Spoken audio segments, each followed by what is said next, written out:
Revelation chapter 13, the beast from the sea. And the dragon, Satan, stood up on the sandy shore of the sea. Then I saw a vicious beast coming up out of the sea with 10 horns and 7 heads. And on his horns were 10 royal crowns. And on his heads were blasphemous names. And the beast that I saw resembled a leopard, but his feet were like those of a bear, and his mouth was like that of a lion. And the dragon gave him his power and his throne and great authority. I saw one of his heads which seemed to have a fatal wound, but his fatal wound was healed, and the entire earth followed after the beast in amazement. They fell down and worshipped the dragon because he gave his authority to the beast. They also worshipped the beast, saying, "Who is like as great as the beast, and who is able to wage war against him?" And the beast was given a mouth, the power of speech, uttering great things, and arrogant and blasphemous words, and he was given freedom and authority to act and do as he pleased for 3.5 years. And he opened his mouth to speak blasphemies, abusive speech, and slander against God, to blaspheme his name and his tabernacle, and to those who live in heaven. He's constantly blaspheming people, blaspheming with words, being with words that are arrogant and just degrading. It says it. When people do those words, that comes from a spirit. Which one is it? Are God's words that way, or are Satan's words that way?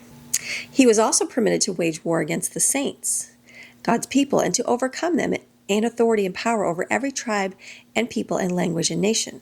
All the inhabitants of the earth will fall down and worship him. Everyone whose name has not been written since the foundation of the world in the book of life of the Lamb who has been slain as a willing sacrifice.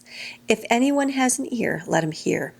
If anyone is destined for captivity, he will go into captivity. If anyone kills with a sword, he must be killed with a sword. Here is the call for the patient endurance and the faithfulness of the saints, which is seen in the response of God's people to difficult times.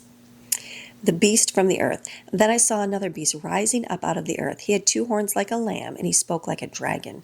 He exercises all the authority of the first beast in his presence when the 2 are together.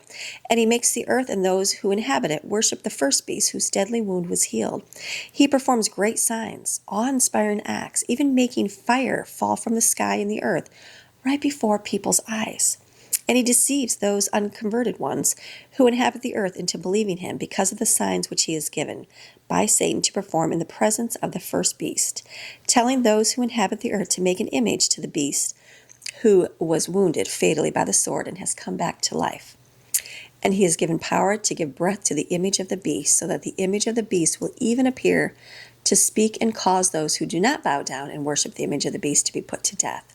Also he compels all the small and the great, and the rich and the poor, and the free men and the slaves to be given a mark on their right hand or on their forehead, signifying allegiance to the beast, and that no one will be able to buy or sell except the one who has the mark, either the name of the beast or the number of his name. Here is wisdom. Let the people who has enough insight calculate the number of the beast, for it is the imperfect number of a man, and his number is 666. This is your daily Bible chapter reading God's Word Monday through Friday. See you tomorrow.